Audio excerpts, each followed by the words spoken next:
Los fantasmas nunca hacen nada físico, nunca. No pueden tirarnos de los pelos, hacernos las cosas que pasan en las películas.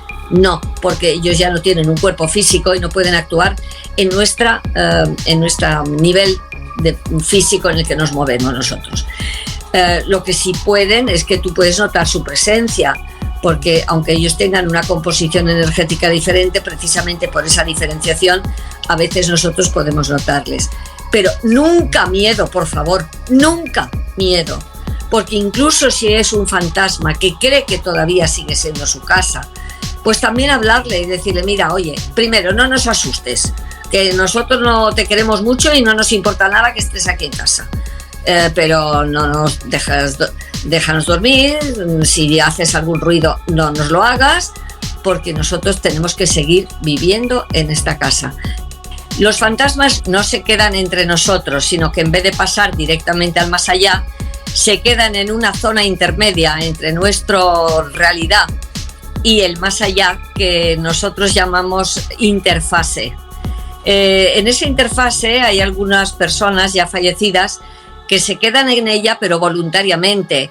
Nunca hay ni una mala intención, ni que sean malignos, ni esas supercherías. Son gente que por propia voluntad no pasan del todo al más allá, porque creen, unas veces, imagínate, por celos para ver un poco lo que hacen los suyos cuando él ya no está. Otras veces porque consideran que la casa que han dejado sigue siendo su casa. Y entonces tienen tal apego a sus cosas y a lo material que han vivido, que se quedan aquí cerca, pues para, según ellos, disfrutar todavía de estas cosas terrenales, que lo que hacen es que se construyen una especie de realidad virtual, porque ya cuando, vamos a ver, nosotros hemos tenido este tipo de personajes con 50 años de su fallecimiento, que siguen estando en la casa, que ya no es su casa, que a lo mejor ya se ha vendido y están habitándolo otras personas, pero ellos siguen considerando que es su casa. Entonces hay otras personas que no pasan al otro lado por miedo al castigo, porque han cometido asesinatos o acciones muy violentas, pero en general te quedas voluntariamente en esa interfase. Es siempre reversible, porque cuando quieren irse se pueden ir, y lo que pasa es que hay veces que las personas vivas tienen cierta sensibilidad y son capaces de decodificar esa información que ellos están, digamos, representando por un cuerpo energético de diferente composición.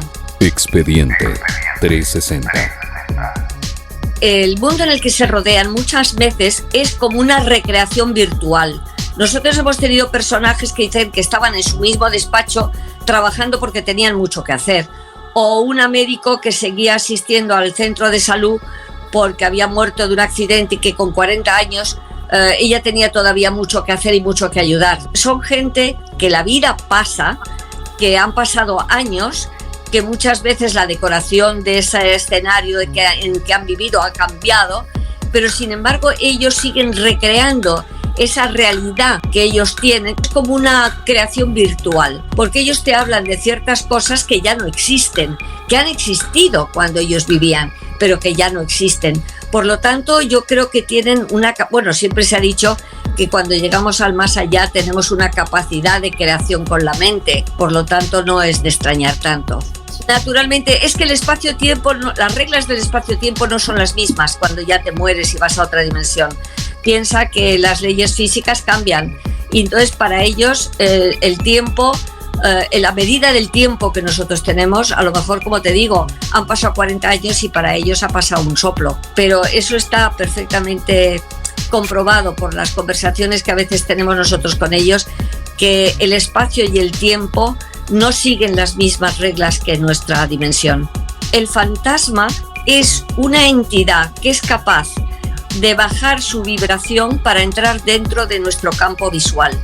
Piensa que cuando nosotros morimos se nos da un cuerpo de una composición energética que tiene una vibración más alta que la nuestra y por eso no entran dentro de nuestro campo visual, por eso no les podemos ver. Pero ellos, sin embargo, sí pueden vernos y pueden oírnos, Por eso yo, cuando hay personas que están pasando un duelo muy difícil, yo les digo que no tengan ningún problema de seguir hablando a sus seres queridos, porque esos seres queridos reciben el mensaje de amor igual que si estuvieran a lo nuestro. El fantasma, sin embargo, es una entidad que ya está fallecida, pero que tiene una capacidad de bajar esa composición vibracional que tiene para poder entrar en nuestro campo visual. Y siempre el fantasma se presenta, vamos a decirlo así, físicamente a nosotros, porque hay una evidencia. El fantasma nos conoce y nosotros conocemos al fantasma. Nunca se nos presentará el fantasma de un piso tercero, ¿sabes? O de otro bloque de viviendas. Es decir, siempre hay una relación que ha tenido con nosotros en vida el fantasma que se aparece a nosotros, y que siempre hay una intencionalidad por su parte para transmitirnos algo, para ayudarnos algo, o sencillamente para decirte estoy bien. No hay entidades del más allá peligrosas. Eso es una superchería, es una falta de información y es una influencia muy grande de la literatura y de las películas. Pero nosotros llevamos 30 y tantos años comunicándonos con ese más allá y jamás hemos tenido ninguna experiencia negativa. Otra cosa es contactar con personas que ellas de por sí son conflictivas. Imagínate un pederasta, un maltratador, un asesino, un asesinado. ¿Sabes? Es decir, son personas conflictivas ellas, pero que no tienen en absoluto ninguna intencionalidad de atacarnos o de hacernos un daño, porque eso, una vez que llegas al otro lado, te ves en la situación de darte cuenta de que todo eso es algo que has dejado aquí o que tienes que, digamos, que asumir cuando llegas allí. Nosotros, ya te digo, hemos tenido experiencias con personas que ellas eran conflictivas de por sí, pero por problemas personales, te sigo diciendo, pero no porque tuvieran ninguna mala intención con nosotros ni absolutamente de nada. Por eso yo siempre pongo en tela de juicio esas personas que te hablan de ataques espirituales, porque yo creo que ahí influye mucho la preparación cultural que tú puedas tener, la influencia de cosas que te han dicho, te han contado gente que no tiene conocimientos e información adecuada, y luego mucha superchería. Es que eso funciona. Pues mira, los suicidas tienen el mismo tratamiento que cualquier persona que se muere de una muerte, digámoslo, natural. Porque el suicida, nosotros hemos hablado con algunos de ellos, y luego hay mucha literatura, vamos, adecuada, ¿no?, a este respecto. El suicida, cuando llega al otro lado, lo único que se da cuenta es el fracaso de su acción.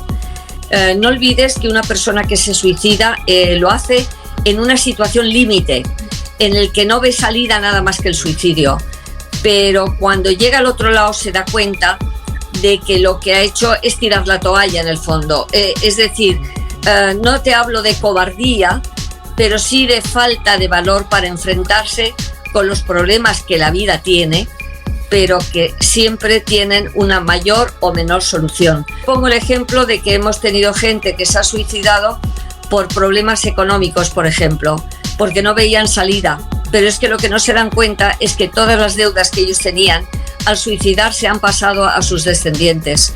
Entonces, cuando llegan al otro lado se dan cuenta que su suicidio no ha servido absolutamente para nada, nada más que porque él ha creído que así, digamos, eludía esa responsabilidad, pero ha dejado el problema, la tristeza y la agonía a sus seres queridos por el acto que ha cometido. Entonces, yo decirte que el tratamiento que tienen en el otro lado, la persona que está en esos límites tiene siempre un estado alterado del raciocinio y de su perspectiva, unas veces porque una enfermedad terminal y no son capaces de aguantar el dolor por problemas de tipo económico graves. En cualquier caso, son situaciones de desesperación, pero que la gente y los familiares estén tranquilos, porque el hecho de que ese ser querido se haya suicidado no va a tener la condena eterna, por favor, sino que sencillamente va a comprobar que su acción no ha tenido ningún resultado favorable ni para él ni para los suyos. Expediente 360. Bueno, hay casos que tenemos que ir 2 y 3 veces a donde nos llaman. Uno de los últimos que hemos tenido era un judío del siglo XVI que tenía un palacete en Granada y seguía allí. Entonces el palacio se había convertido ya en una exposición y nos llamaron porque, claro, la gente que iba a visitar la exposición pues a veces le veía un poco, ¿sabes?, por el rabillo del ojo pasearse por allí, por el edificio. Nos tocaron ir 3 viajes a Granada porque era una persona muy indómita, muy orgullosa, que él que pensaba que primero negaba que estaba muerto. Luego, cuando ya le convencimos de que estaba muerto, no quería irse porque pensaba que le iban a quitar su palacio. Era tal el ego que tenía, era tal el poder que él tenía en su momento, era tal la tiranía que él tenía con sus familiares, que todavía su mujer y parte del servicio doméstico estaba allí a su alrededor porque le tenían miedo de que ellos se pudieran ir y que él se pudiera enfadar. Nos tocó 3 viajes a Granada, ya en el tercero ya nos pusimos serios, estuvimos ahí 3 horas tratando de convencerle con una violencia espantosa contra nosotros porque decía que nosotros íbamos precisamente a quitarle el palacio, imagínate, y al dejarle solo, él se derrumbó emocionalmente. Nos costó mucho esfuerzo, mucha psicología. Mira, en un congreso que hemos estado hace poco, una del público me dijo: bueno, Sol, pero por lo que cuentas, vosotros sois psicólogos de vivos y de muertos. Digo, pues naturalmente que sí.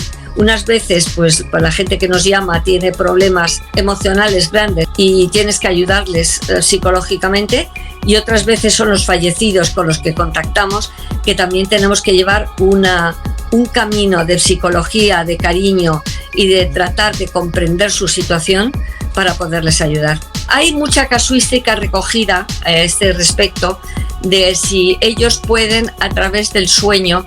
Bueno, hay corrientes, digámoslo, esotéricas que creen que sí, que creen que en el sueño, como dejamos nuestro inconsciente libre, somos más facilones para que los del más allá, nuestros seres queridos, conecten con nosotros y a través del sueño nos den un mensaje. Pero no olvidemos que el sueño es la liberación del inconsciente, y nuestro inconsciente dañado, afectado por la pérdida de un ser querido, podemos recrear ese contacto en nuestro inconsciente como una medicina calmante. Pero hay gente que dice que sí. Yo personalmente vi a mi padre venir por un camino y sonriéndome, no me dio ningún mensaje. Cuando me desperté me dio mucha alegría, pero no puedo asegurarte si aquello fue mi inconsciente o fue verdaderamente mi padre que se comunicó conmigo. Si veis alguna sombra, no quiere decir que porque la veáis oscura, eso sea negativo, sino por lo que os estaba diciendo, porque la composición energética que se nos da al llegar a esa otra dimensión, cuando nos hacemos, digamos, presentes y nos paseamos por la casa, por alguna casa de este más acá, hay el contraste de las 2 dimensiones y puede parecernos, porque nuestros ojos son muy pobres, el campo visual nuestro es pequeñísimo, hay muchísimas cosas a la derecha y a la izquierda del espectro que no vemos, lo mismo que en el oído, que no oímos. Pero eso no quiere decir que no exista todas esas energías. Y a lo mejor nosotros vemos algo como una cosa fugaz, oscura, por el rabillo del ojo. Jamás pensad que eso es negativo. Sencillamente que vosotros en ese momento estéis como más sensible y esa información la decodificáis. Mira, yo os pongo un ejemplo siempre. Cuando ahora mismo nos están rodeando, pero completamente, las ondas de radio y las ondas hertzianas, que son las de la televisión. Sin embargo, no oímos la radio ni vemos la televisión. Sin embargo, hay montones de ondas de las 2 clases que nos están rodeando. ¿Pero por qué no las vemos o las oímos? Porque necesitamos el decodificador o el aparato de televisión o el transistor o un aparato de radio que decodifique esa información y esas energías, esas ondas hertzianas y de radio, las transforme en electricidad en el aparato para que nosotros podamos verlas. Pues del mismo modo que hay las ondas hertzianas y las ondas de radio que nos rodean continuamente, puede haber mundo espiritual que nos rodee, pero eso no quiere decir que nosotros seamos capaces de verlo o de oírlo. Ahora, hay veces que estamos más sensibles, decodificamos. Esa es la gente que a lo mejor entra en un lugar y ve una escena que ha tenido lugar allí. Eso se llama la teoría de la impresión, de la impregnación. No es que sean los fantasmas lo que tú estás viendo, sino la reproducción de una escena que se ha quedado latente. La teoría de la impregnación es que dice que todas nuestras vivencias impregnamos nuestro medio ambiente. Cuando eso ha pasado, dejamos esa impronta como las ondas de radio y las ondas hertzianas. Basta que una persona en un momento dado sea más sensible o tenga esa capacidad para que reproduzca lo que en ese lugar ocurrió. Pero eso no quiere decir que esos personajes que esa persona puede ver en un momento dado sean fantasmas. Es impregnación. No conectan contigo. Es como si tuvieras un trozo de película antigua. Cuando ves que en una casa donde vas empiezan a mover las cosas, empiezan a caerte ceniza del techo cuando no hay ningún agujero, cuando ves que se desenroscan las bombillas solas, te quiero decir que eso es un poltergeist, ¿eh? Bueno, pues te quedas muy sorprendida porque dices, caray, si esto yo ya lo he leído en algún sitio, ¿me entiendes? Y luego mi refuerzo en la creencia de que hay un más allá, por todas las conversaciones que hemos mantenido el grupo EPTA con estos personajes que nos ha tocado conectar y que nos hemos dado cuenta que claro que hay un más allá, que claro que tenemos una supervivencia y que por supuesto no hay ni tizonazos del infierno, porque ya sabéis que no es un lugar, es un estado de ánimo, que el limbo ya no existe y que lo que tenemos es que reciclarnos un poco. Yo para aquellas personas, no pensar a lo mejor que es una osadía por mi parte, pero os puede ayudar. Hay un libro de los míos que se llama Crónicas del Más Allá, que hay gente que lo compra ya en Amazon y esto, que os va a ayudar mucho a tener estas ideas más claras. Pero bueno, que yo recomiendo esto y perdonadme, pero pienso que en vez de estar horas y horas hablando, a lo mejor cogiendo ese libro que es pequeño, os podéis contestar a muchas preguntas. Los hindúes piensan que la reencarnación es automática, es decir, que te mueres y te reencarnas en el momento. Unos te dicen que no existe, otros que es optativa, para la gente que a lo mejor viene con mucha carga, llega allí con mucha carga y lo que necesita es quemar etapas, pero no cabe duda que exista o no exista la reencarnación, nuestro comportamiento aquí va a tener unas consecuencias. Si no hay reencarnación, porque la evolución va a ser más lenta y más dilatada en el otro lado. Y si hay reencarnación, porque nuestra reencarnación también tendrá unos tintes más o menos malos en función de lo que hemos hecho. Por lo tanto, mi consejo final, procurar hacer las cosas como se deben de hacer, que siempre tendremos más garantía de tener un más allá más agradable. Te invitamos a suscribirte a nuestro canal, dale like y toca la campanita para que siempre recibas nuestras notificaciones.